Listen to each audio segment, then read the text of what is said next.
समझ अपनी भाषा में ही आता है, कंटेंट आपकी भाषा में ओनली ऑन डेली हंट।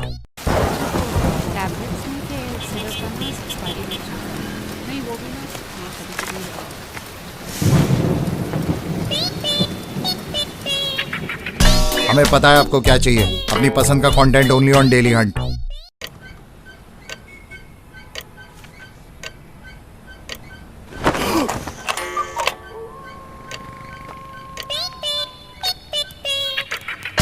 रखो अपने एरिया की खबर, local updates only on daily Hunt.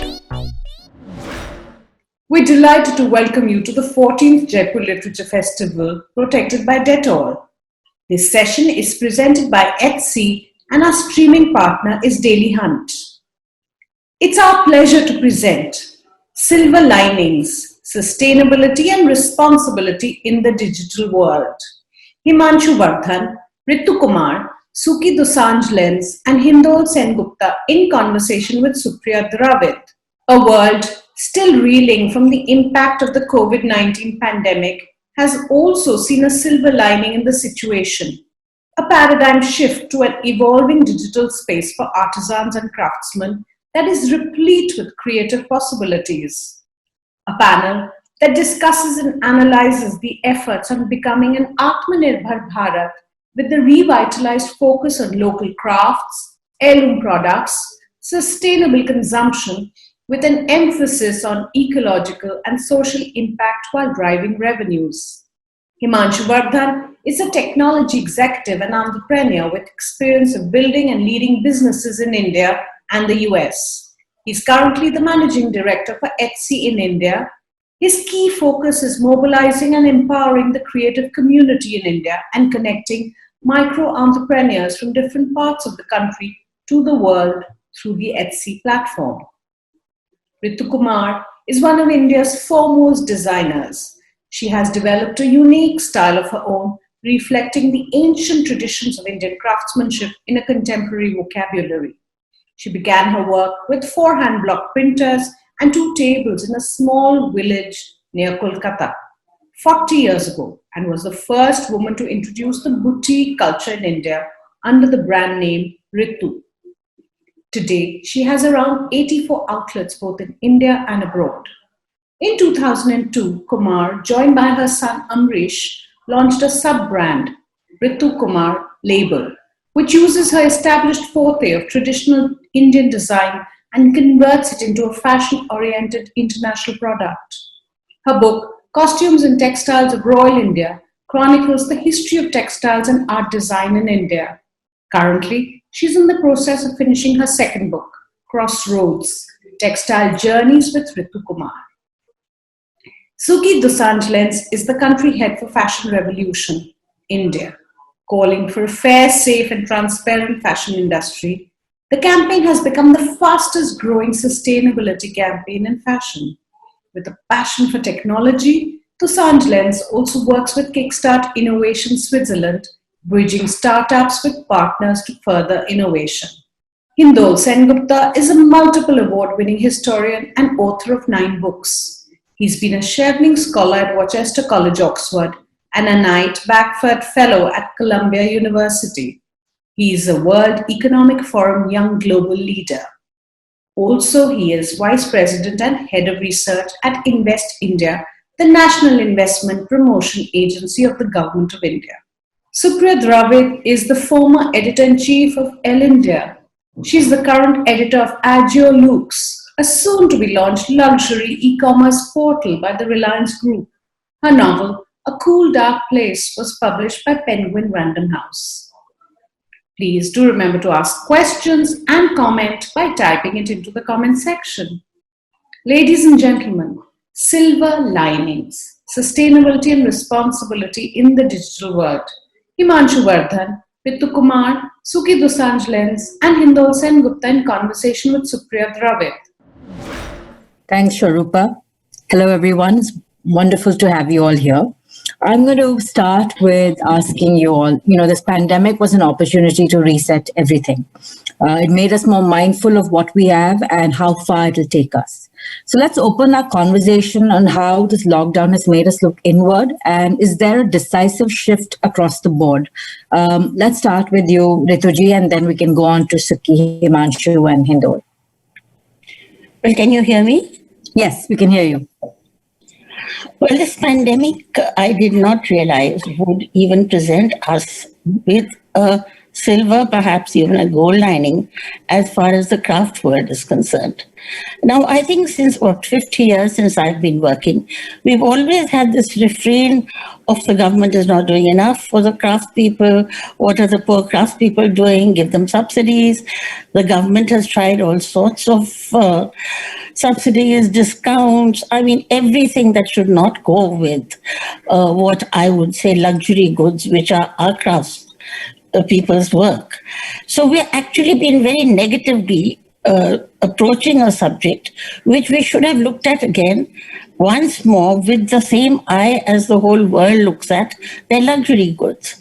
Now, luxury goods in the rest of the world have been given a platform where you have big parties, a lot of media, great exposure, and out comes a bag with leather and some hardware.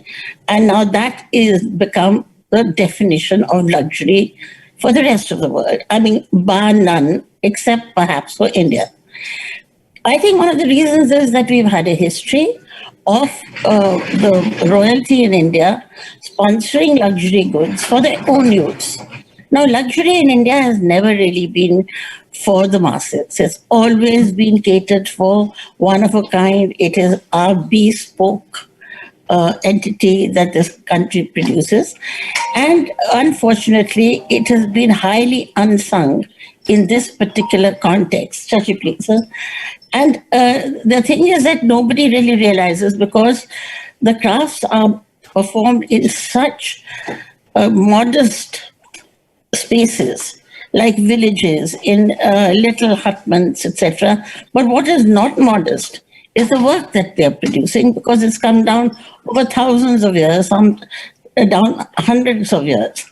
Now, they have been largely unsung because there have been no patronage from the temples or the royalty, which we were used to. Now, our new patrons are the Indian middle class.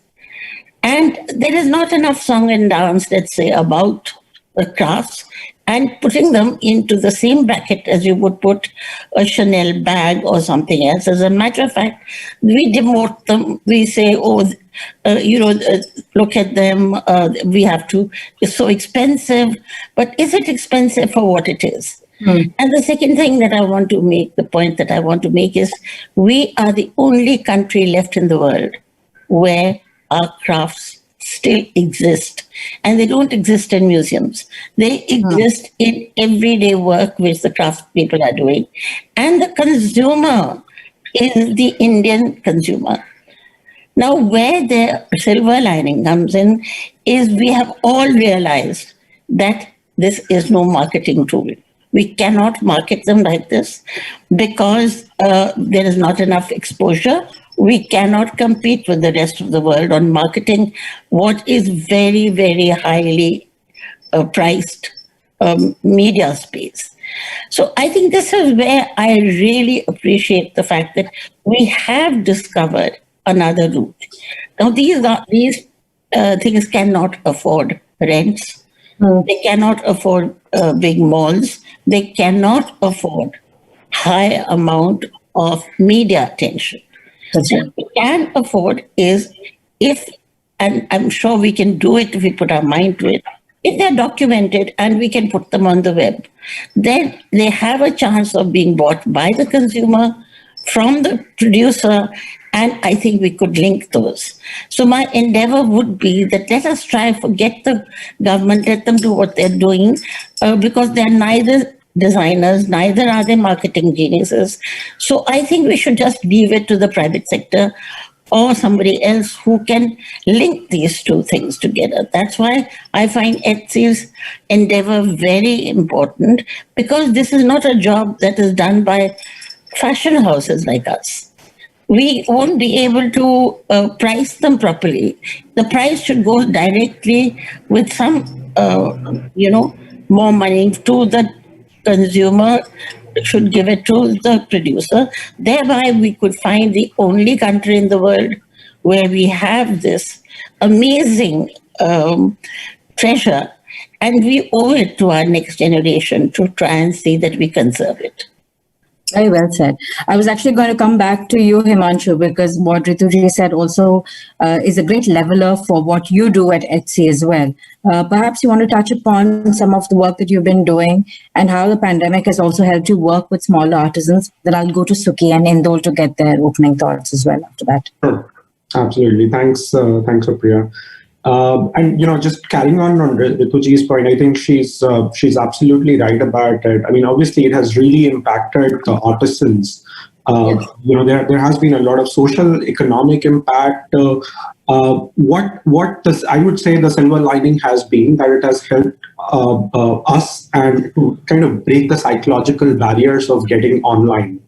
A lot of times, people who did not have interaction with technology or would not use technology, or would be traditionally selling through offline channels, would not consider selling online, or they had a lot of concerns about it. I think that barrier was broken because they didn't really have an option. They had to explore a channel which was more digital. In a similar way, we are having this conversation virtually rather than being in person. Exactly. The JLF. It's similar way for a lot of artisans is what we have seen. When you put that together with Etsy as a global marketplace with about 4.4 million sellers, with more than 80% of them being women, more than 97% of them being single person or more single person shops operating out of their homes, not from big retail setups. When you put that together, Etsy does become an important platform of choice to reach out to the buyers directly, because through Etsy, there's a potential to reach out to about 80 million buyers who are looking for these kind of products across the world. And we did see quite a lot of uptake. I think a number of sellers more than doubled last year because of this reason. And then sellers from India and craftspeople from India, creative entrepreneurs in rural and urban areas benefited quite a bit from that. Things going online. A lot of exports increased from India. We also saw a lot of sellers actually coming in and contributing, in terms of fulfilling a need. So when lockdown happened in March, April, a lot of our sellers started to make masks out of their homes and start to sell them to people across the world. So I think, for us, that has been a big silver lining where it has helped to break psychological barriers, and it has made it easier for us to convince people to come online to sell to buyers directly on the platform. Very well said. Suki, would like to have your thoughts on this as well. So picking up on what you said about the less is more approach, while I would love to celebrate that mantra and say that people are really following that, some are, but many were not post-pandemic.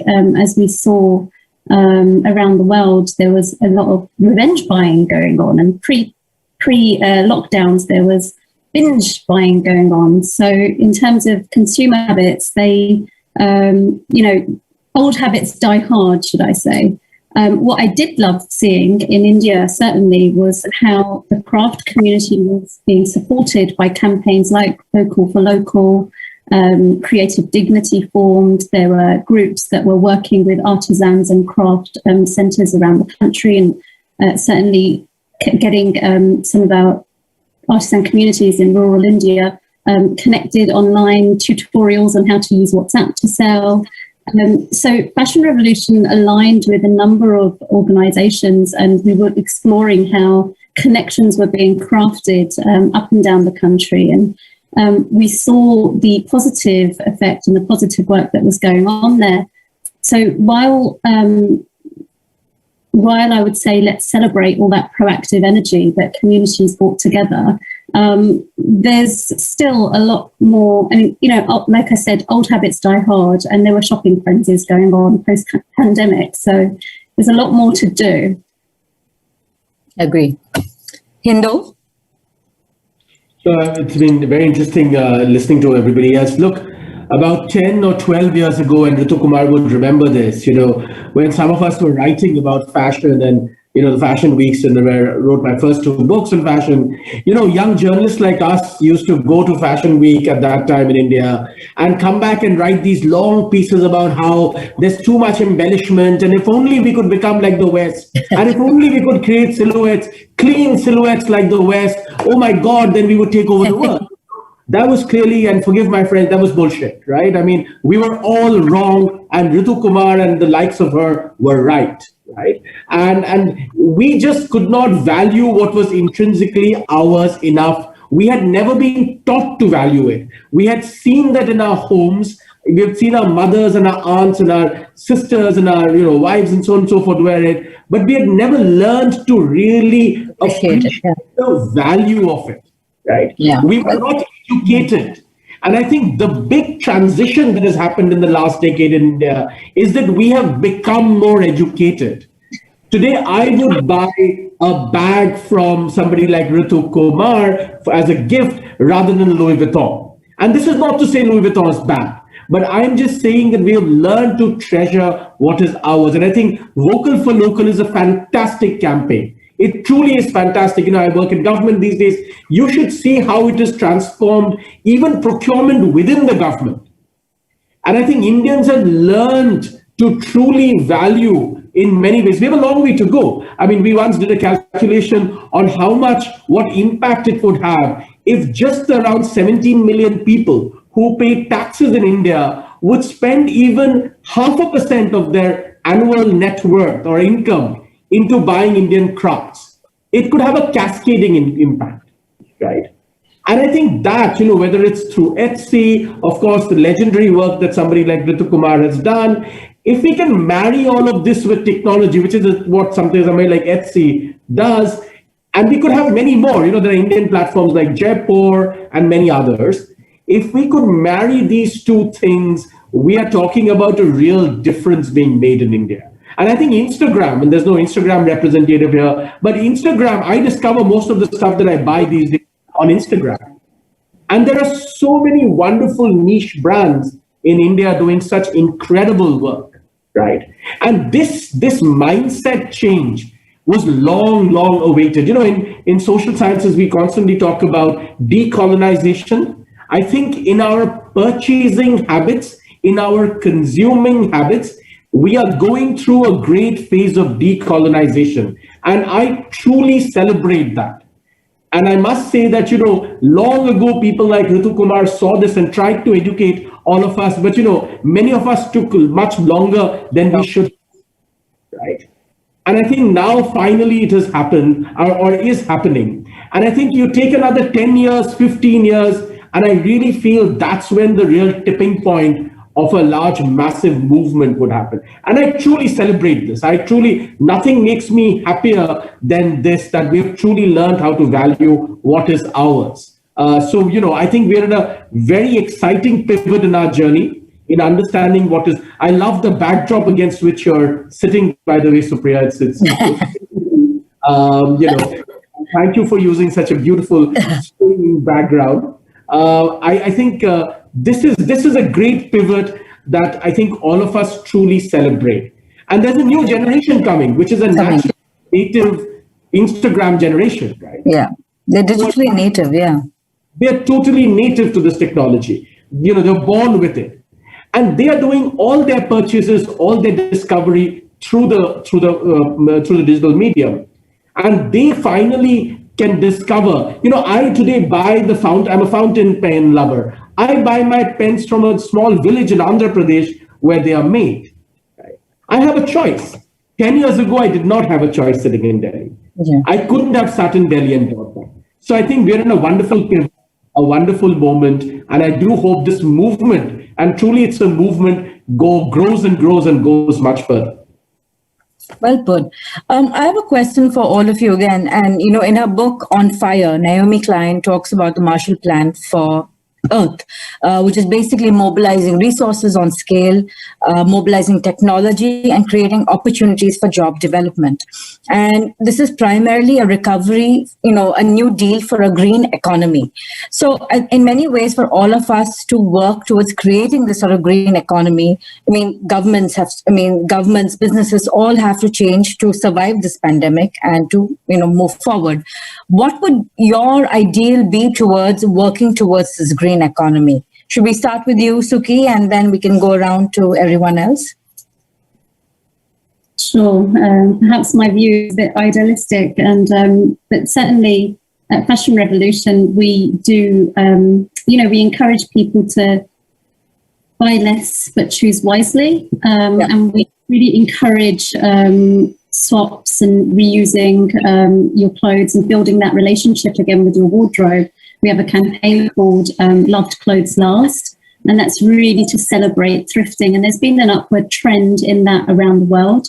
We've aligned closely with Global Fashion Exchange, and we've really seen not just young students coming together to celebrate that, but memories and connections of the past by people and celebrating hand-me-downs. That to your wardrobe, I think, is really important to celebrate in a culture and a time where fast fashion is just it's a binge fest for many people, and runaway culture is very much still here. We have waste crisis, we have landfill issues, our groundwater is contaminated, we have synthetics left, right, and centre. There's a lot more to do. So asking the question, what's in my clothes, as well as who made my clothes, of behind the people that made our garments. So there's a lot to do, but in an ideal world, I would love to say, and this is me speaking, not Fashion Revolution, I would say, everyone just stop for a moment, don't buy, and let's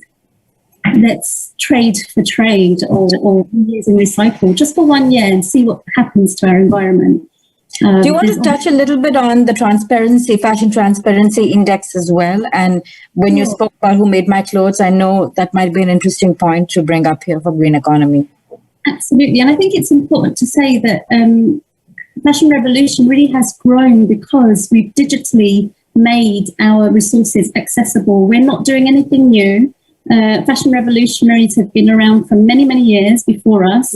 All we're doing is giving people information and resource and access and call to actions. And what we're trying to do is just generate a bigger dialogue, a multifaceted dialogue, greater governance, more responsible manufacturing, more responsible brands and retailers, but encouraging a more conscious consumer.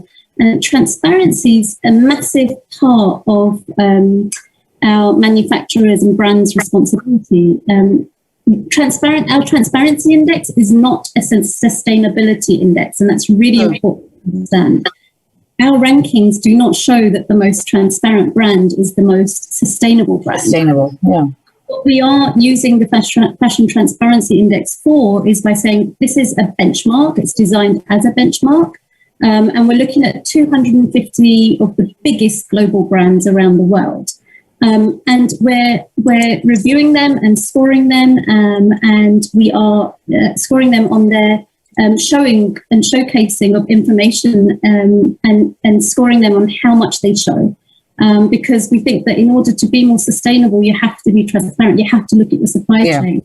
And what that's doing is having brands compete with one another, like they're competitors and their rankings, and they want to do better. We're arming, I'd say, their sustainability divisions to make change happen internally. So it's a guide. It's not the most sustainable brands in the world, but we're trying to encourage more transparency. And our next issue will be out during Fashion Revolution Week this April, between 19th and 25th of April. Nice. Himanshu, I have a question for you. As a company, Etsy was very quick to pivot its focus digitally, and especially during this time, as an organization helping smaller businesses, smaller artisans, how do you enable them to focus on sustainability and keeping in mind the importance of social impact, technology, and yet remain profitable? Yeah, absolutely. Etsy, for me personally, has been a great case study, even personally, professionally. I've worked across US, in India, in different companies, different organizations. It's been interesting how Etsy has been able to truly follow a stakeholder policy. A lot of social and economic impact is built into the business model.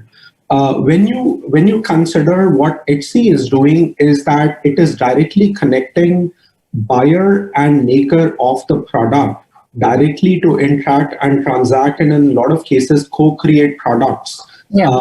Customized, in a lot of cases, customized to buyers' needs.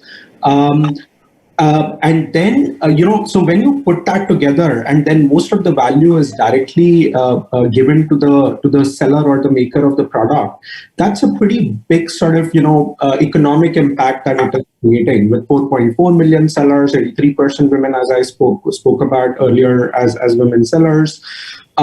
So the social and the economic impact is, all in all ingrained into the business model. Now, let's talk about environmental sustainability as well. A lot of, I'm not seeing a lot of other organizations that have given so much weightage to their environmental goals or the responsibility towards environmental sustainability as Etsy has done. We decided to carbon offset all of our shipping that happens through Etsy. We went to powering all of our marketplace operations with renewable energy. We have set some very aggressive goals than most of the other organizations. So I would say that I think we turned out to be in a place which as a platform, we turned out to be kind of in the right place to benefit from the fact that things moved online, and then our sellers capitalized on that opportunity and also benefited a lot.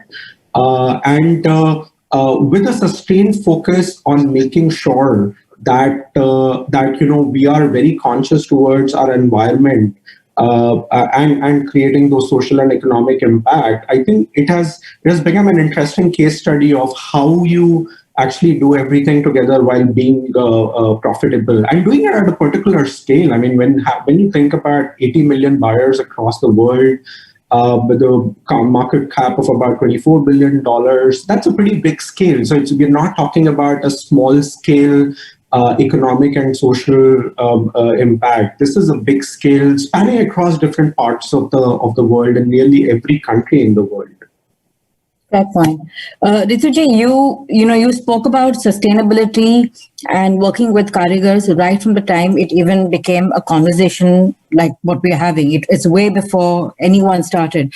And I know that from your, experience, at least in the last year, I think you worked, you created a collection that says Nature's Origami, and you collaborated with Lenzing Ecovero. Tell us a little bit about how all of those things come together in the modern day context. Well, I'm going to bring up the elephant in the room, which nobody really is looking at. I started my work in the 60s, and today I am funnily not surprised that we have the only country which has designers who are organically from its own country. Now, if you really look at it, this is a very major statement to make in a world which is totally dictated by multinationals who fund a lot of designers. Now, why is this? How come Dior cannot sell dresses in India? And I should know who does and who doesn't. They managed to sell handbags, and a lot of this leisure or luxury goods have been sold according to, as she says, is the habit of actually aping what everybody else has done. And we must realize that we've been carrying a huge baggage, a colonial baggage on our back. So a lot of this buying actually took place because of a certain inferiority complex between the country and the people who needed to buy it. But it did not translate into the modern everyday person. And I should know, I know my figures. Basically, very few women want to wear something that doesn't suit them.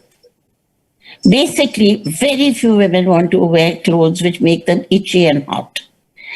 And Lycra is a very male type of oriented statement.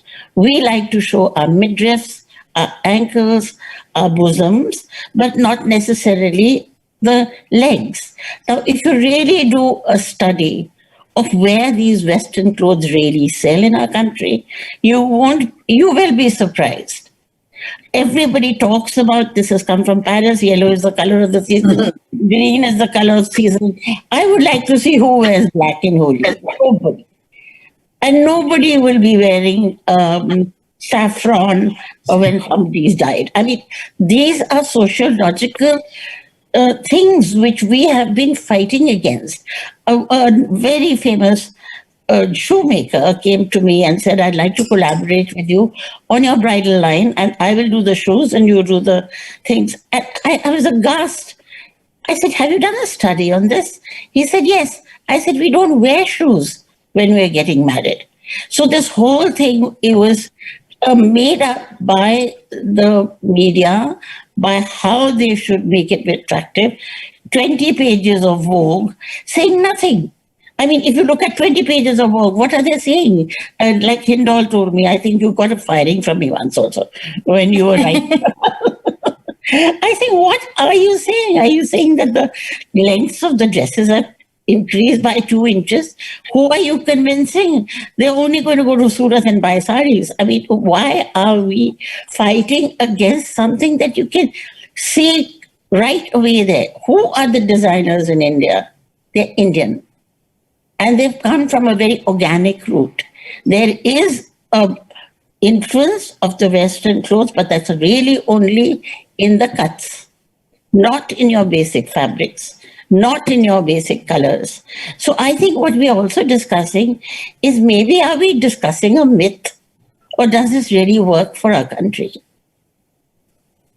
Well put. Hindol, I want to ask you a question. And since you mentioned that you work with the government, sustainability, like Rituji said, is a long-term approach. It's not a short-term fix. There is no solution for that. What are the roadblocks that you feel, since you're on the other side, between sustainable development, culture, policy, framework? How does all of that come together? So if I were to step back for a moment from the policy making, policy making takes time. To roll out policy takes time.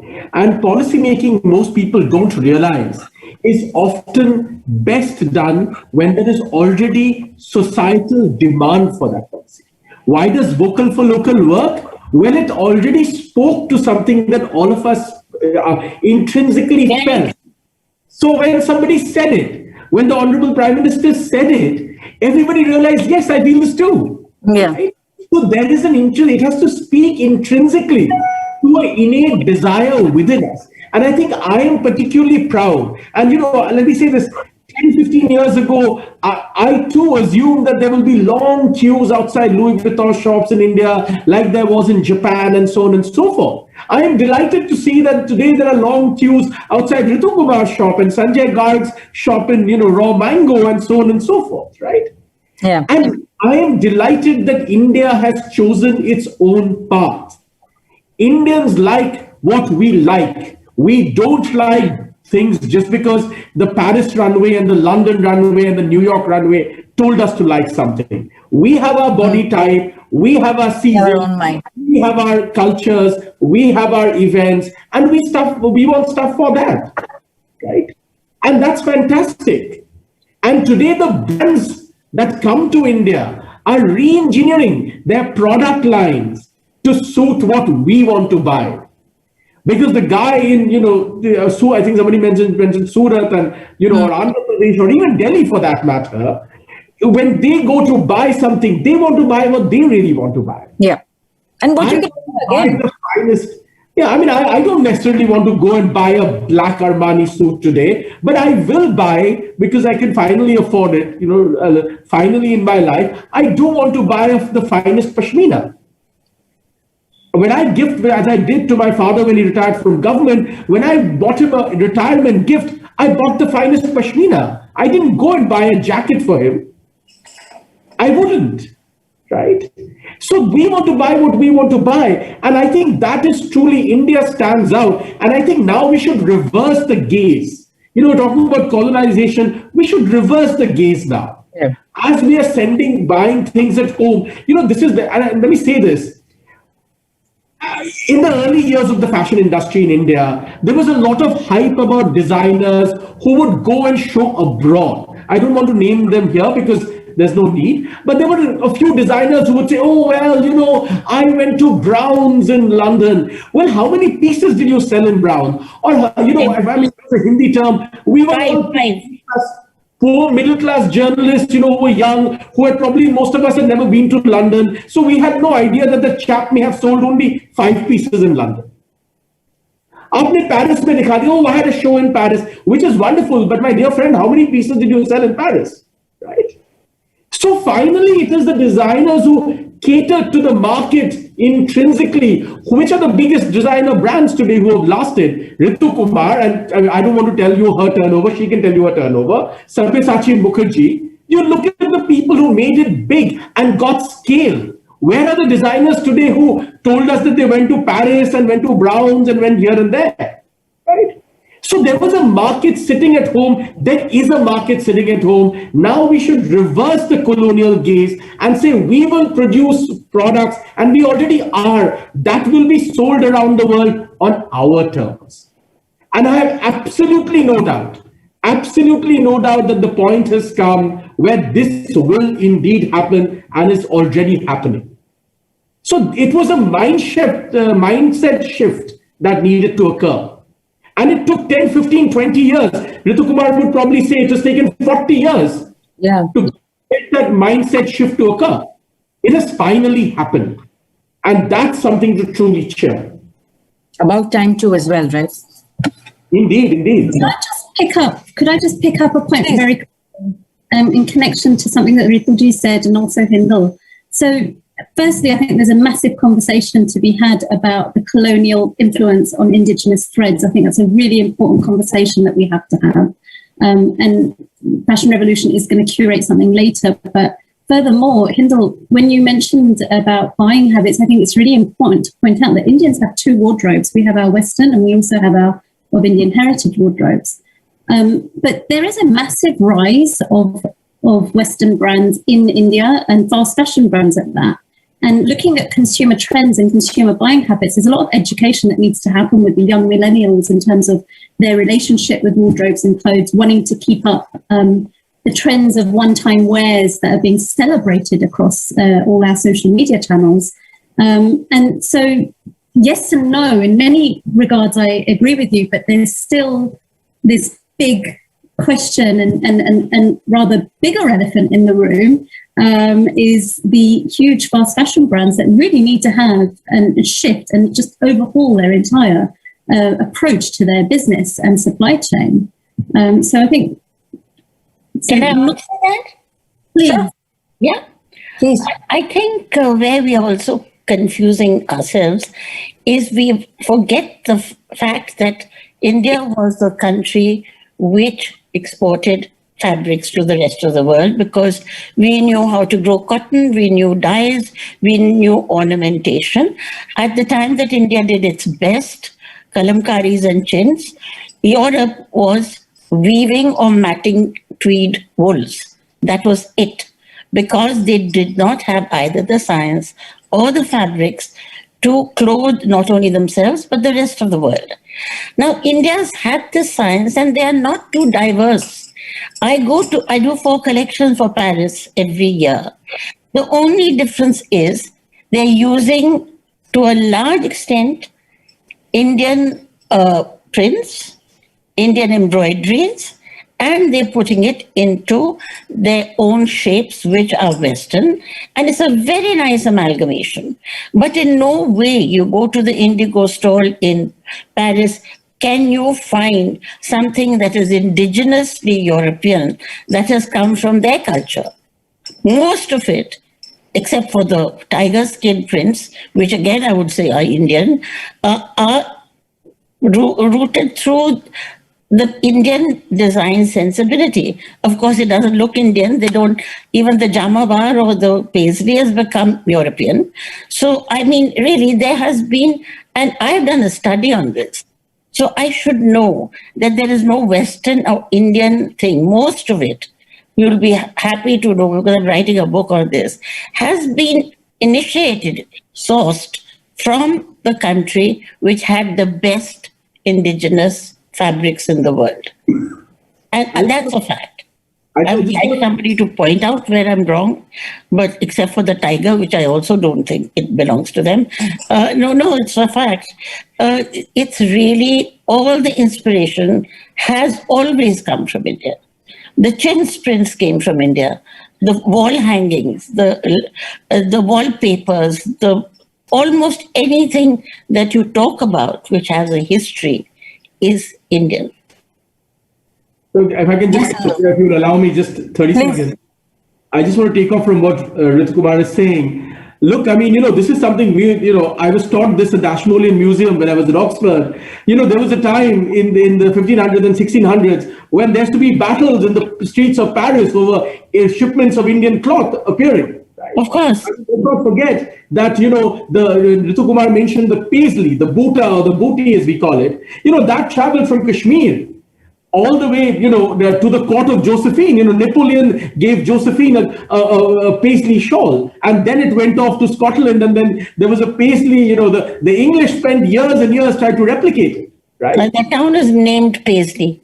And the town named Paisley, and then when the Beatles wore Paisley, everybody started celebrating it. Right? And now, ironically, even the stuff that we buy sometimes from, say, Zara or Mango are made in Bangladesh.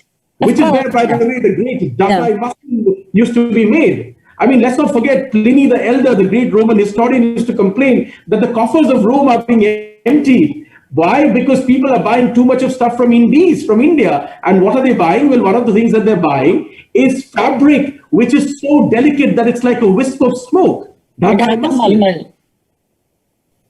That's so. I mean, so therefore, this entire heritage. I mean, who's going to remember it? Indians will. And it's high time we do. So I think it's a very, very exciting time. And the only thing that's missing is a wider education. I agree. I have a last question here from our audience, and I'm going to ask Himanshu to take that. This is from Katharina, who says, how do you measure the impact of digital information sharing on sustainable behavior?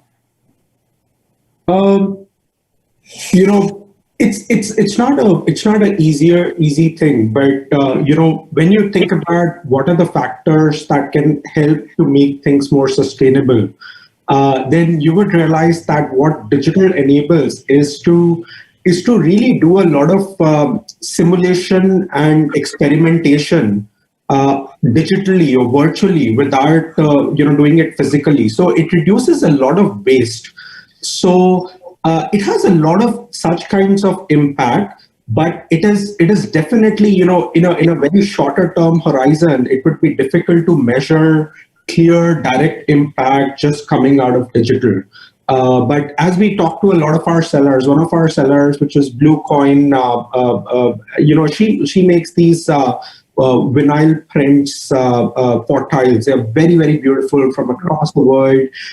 It's very interesting how they became very sustainable by using more and more technology and digital mediums, because earlier to develop new products, they would have to do like multiple prints, they would need to use a lot of vinyl, and then they started to sort of do more digital simulations, and they were able to reduce the use of vinyl and the wastage coming out of it as well. And we have seen that across a lot of other sellers as well, people who are selling printed fabrics or a lot of paper products as well, because this allows you a lot of digital simulation, and then it reduces the waste that might be created as a result of prototyping and developing new products.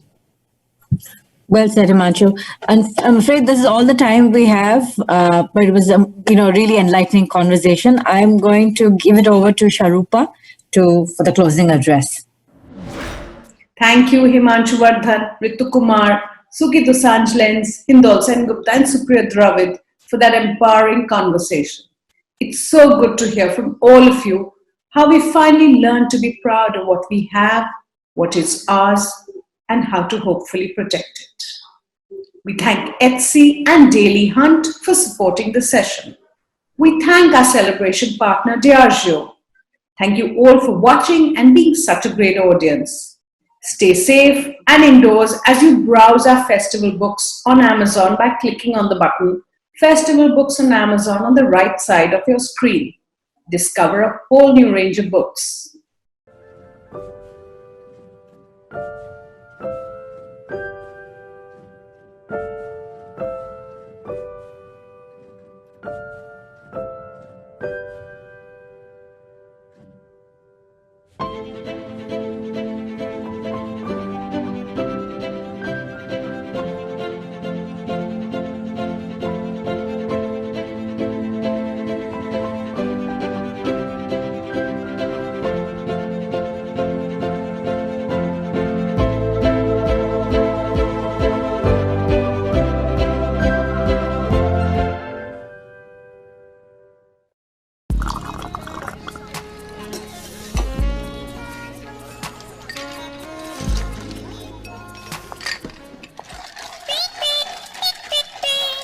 समझ अपनी भाषा में ही आता है, content आपकी भाषा में only on daily Hunt.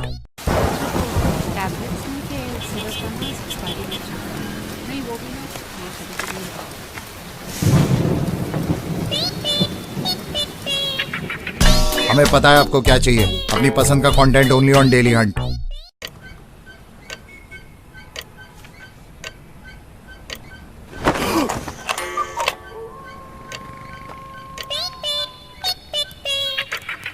रखो अपने एरिया की खबर, local updates only on daily Hunt.